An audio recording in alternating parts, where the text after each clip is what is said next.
finissons-en parce que... Hein? Êtes-vous bien d'accord déjà sur vos propriétés respectives? Ont-elles été délimitées entre vous? Ah, tout à fait. Voilà 47 ans que la frontière existe entre nous, chacun chez soi, Vlamingen thuis, c'est facile quoi. Attends, Émile, on est bien d'accord. Tu me rends les 6 communes qui sont bien avec moi, et moi je peux circuler plus librement. Enfin, Weet je wat? Onbespreekbaar, taalgrens is staatsgrens. mais pas du tout, mais c'est ma liberté, n'est-ce pas, monsieur le juge? Ça n'en a pas l'air comme ça, mais s'il y a bien un sujet qui fâche francophones et flamands, on le trouve ici, dans ce qu'on appelle les communes à facilité. Facilité, ça veut dire que le français comme langue officielle y est toléré. Ces 6 communes sont toutes peuplées en grande majorité de francophones, mais elles sont situées en Flandre, même si parfois, il faut y réfléchir à 2 fois. Ici, nous sommes normalement à Rotsin-Genèse, donc on doit être probablement dans le Brabant flamand, je pense. Mais après, Waterloo, ça devient... qu'est-ce que ça devient? Ça devient le Brabant wallon. Pourquoi? Qu'est-ce qui se passe?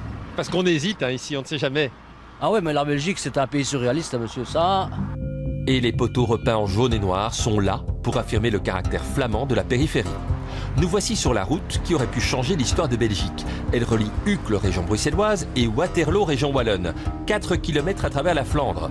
Mais si un jour on voulait modifier cette frontière, autant le dire, c'est pas gagné. Cet ancien journaliste de la VRT est devenu un des leaders de la NVA, et d'ailleurs là, pour nous le rappeler. Le principe de la liberté ne peut pas être un alibi pour toucher au sol de l'autre. Si on touche à ce principe de la territorialité, même en Europe, dans les plus brefs délais, on va recommencer à faire des guerres comme on a fait pendant le 19e et 20e siècle. La frontière existe aussi pour le transport public. Voici le terminus du tram de la Stib, pas question d'aller plus loin que Uccle. Ensuite, il faut prendre un bus flamand. Tiens, ça ne vous rappelle rien? Votre attention, mesdames et messieurs. Ce soir, suite à une décision du Parlement flamand, les trams de la Stib ne peuvent plus desservir la région flamande. Un bus de la compagnie Delaine vous attend et il vous conduira à votre destination. Veuillez nous excuser. Il y a 4 ans, dans Bye Bye Belgium, la frontière régionale devenait frontière internationale avec tous les désagréments que cela supposait pour les passagers. Complètement malade. Franchement, ce pays. En cas d'éclatement du pays, les bourgmestres des 6 communes à facilité demanderont certainement leur rattachement à Bruxelles. D'ailleurs, dans l'émission en question, ils avaient répété leurs arguments. L'essentiel, c'est de bien rappeler que la frontière linguistique n'est pas une frontière d'État. Tout à fait. Je crois que notre solution, à court terme en tout cas, c'est un élargissement à la région bruxelloise. C'est le droit démocratique qui doit triompher sur, je dirais, un impérialisme. Donc, 2 logiques s'affrontent. D'un côté, les francophones veulent redessiner les frontières en consultant la population des 6 communes.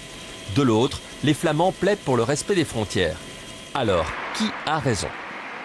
En droit international, lorsque des États se séparent, il y a une règle de principe. Les nouvelles frontières de l'État seront ces anciennes frontières administratives.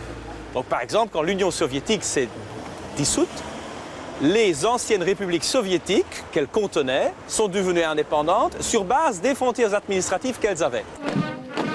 Autrement dit, les précédents internationaux ne plaident guère en faveur des francophones. Prenons l'exemple de la Crimée, région située en Ukraine mais peuplée en grande majorité de Russes. Quand l'Ukraine est devenue indépendante, elle a gardé la Crimée.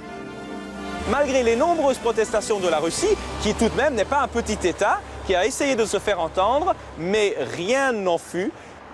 Alors, c'est fichu pour les francophones? Pas forcément. Et la solution est étroitement liée à BHV. Attention, c'est subtil. Bruxelles, Halle et Vilvoorde forment un arrondissement électoral et judiciaire qui traverse la frontière entre la Flandre et Bruxelles. Tant qu'il n'est pas scindé, il existe donc un lien avec Bruxelles. L'enjeu pour les francophones, c'est que quoi qu'il arrive, ce lien subsiste entre ces 6 communes à facilité et la région de Bruxelles.